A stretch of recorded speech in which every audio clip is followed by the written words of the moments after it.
Good morning class 8th। This will be your third lecture of science.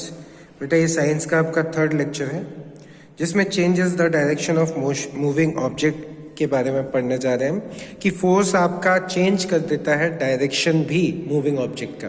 ठीक है कि अगर आप किसी मूविंग ऑब्जेक्ट में मतलब फोर्स लगाओ तो उसका डायरेक्शन चेंज हो सकता है। ठीक है, तो a cricket ball hit by a bat during a game changes its direction and speed. तो आप लोगों ने देखा होगा बेटा कि जैसे हम जब बॉलर बॉल फेंकता है तो उसका डायरेक्शन कैसा होता है, ऐसा। लेकिन फिर जब क्रिकेट बॉल मतलब जो बैट्समैन होता है वो उस पर जब बैट मारता है तो उसका डायरेक्शन वो अपने बैट के हिसाब से चेंज कर सकता है ना। बैट के हिसाब से डायरेक्शन चेंज कर सकता है, उसकी स्पीड चेंज कर सकता है। ठीक है, तो you change the direction of your moving bicycle by applying force on the handlebar to turn it.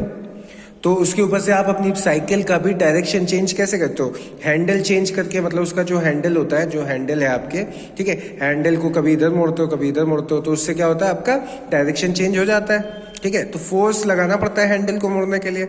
तो वही चीज है कि आप डायरेक्शन भी चेंज कर सकते हो किसी भी ऑब्जेक्ट का with the help of force. ठीक है, a force can change the direction of a moving object. फिर आ जाता है changes the shape of an object. ठीक है, तो changes the shape of an object में क्या है, by squeezing and pressing you can change the shape of clay. ठीक है, तो क्ले का आप शेप चेंज कर सकते हो कैसे, उसको स्क्वीज करके, उसे प्रेस करके। ठीक है, we can pull a spring which extends it और push the spring which compresses it. ठीक है, हम उसका शेप कैसे चेंज कर सकते हैं, स्प्रिंग का शेप आप लोगों ने देखा होगा, उसको खींच सकते हो, उसको दबा सकते हैं तो उसका शेप चेंज हो जाता है। Dough is shaped into flat chapatis by the application of force. उसके ऊपर से जो आपका डो होता है, डो एज एन जो आटा गूंथने के बाद बनता है, ठीक है, तो उसको डो बोलते हैं। अब उस डो में से आप अलग अलग उसकी अलग अलग लोई बनाते हो, छोटी छोटी सी बॉल्स बनाते हो। उन छोटी बॉल्स पे हम लोग फोर्स ही तो लगाते हैं और फोर्स लगा के हम क्या बना देते हैं, चपाती बना देते हैं, है ना। तो दस application of force can change the size and shape of a body. ठीक है, तो उसका शेप और साइज भी चेंज कर सकता है एप्लीकेशन ऑफ फोर्स। तो देखिए आपका फोर्स क्या क्या कर रहा है। फोर्स आपका किसी रुकी हुई बॉडी को चला सकता है, चलती हुई बॉडी को रोक सकता है। उसके ऊपर से फोर्स आपका किसी भी ऑब्जेक्ट की स्पीड या वेलोसिटी चेंज कर सकता है। ठीक है, मतलब उसकी वेलोसिटी कम या ज्यादा कर सकता है फोर्स। उसके ऊपर से फोर्स आपका डायरेक्शन चेंज कर सकता है। ठीक है, उसके ऊपर से फोर्स आपका शेप एंड साइज चेंज कर सकता है। तो ये सारे काम कौन कर सकता है, फोर्स। अब आ जाते हैं टाइप्स ऑफ फोर्स। ठीक है, तो फोर्स के कितने टाइप्स हैं। You know that for the forces to come into effect at least two object must interact with each other.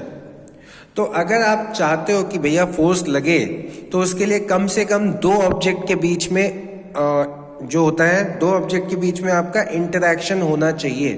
ठीक है, दो ऑब्जेक्ट के बीच में आपका इंटरैक्शन होना चाहिए। In some cases, force is applied by an object after coming in contact with another object. तो कुछ केसेस में आपका फोर्स कैसे आता है, जब आपका एक ऑब्जेक्ट का, ठीक है, एक ऑब्जेक्ट से फोर्स लगता है दूसरे ऑब्जेक्ट की तरफ। ठीक है, in some cases an object applies force without coming in contact with another object. तो दो टाइप के फोर्सेस हैं आपके। एक वो जिसमें आपको मतलब एक ऑब्जेक्ट से दूसरे ऑब्जेक्ट को टच करना पड़ेगा तब फोर्स लगेगा। ठीक है, एक वो जिसमें बिना कांटेक्ट के आए भी आपके ऊपर एक फोर्स लग रहा है। ठीक है, जैसे जब आप किसी को पुश या पुल करते हो तो आपको उसे टच करना पड़ता है। ठीक है, अब जैसे मैग्नेटिक अट्रैक्शन है, एक मैग्नेट दूसरे मैग्नेट को जब अट्रैक्ट करती है तो बिना टच किए भी वो फोर्स लगाती है। ठीक है, या फिर अगर आप अपोजिट पोल्स को एक पास में लेके जाओ तो वो फोर्स लगाते हैं। ठीक है, तो इसमें हमें दो फोर्सेस के बारे में पढ़ना है। दस forces can be of two types, non contact force and contact force. Non contact force भी हो सकता है और कॉन्टैक्ट फोर्स भी हो सकता है। नॉन कॉन्टैक्ट फोर्स क्या है, force that acts on an object without coming in contact with it is called non contact force.